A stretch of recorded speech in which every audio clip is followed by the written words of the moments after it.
60 fit মুখ, একদম উঁচা জায়গা, 6 বিঘা জায়গা ফ্যাক্টরি করার জন্য উপযুক্ত। প্রায় মুখ হইল প্রায় 150 ফিট উঁচা জায়গা।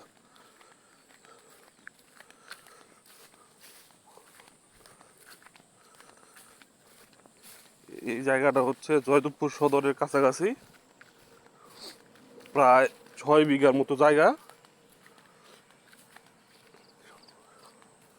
60 ফিট রোডের সাথে উঁচা জায়গা, যেটা ফ্যাক্টরি করার জন্য সবচেয়ে উপযুক্ত। আশেপাশে আরো ফ্যাক্টরি আছে।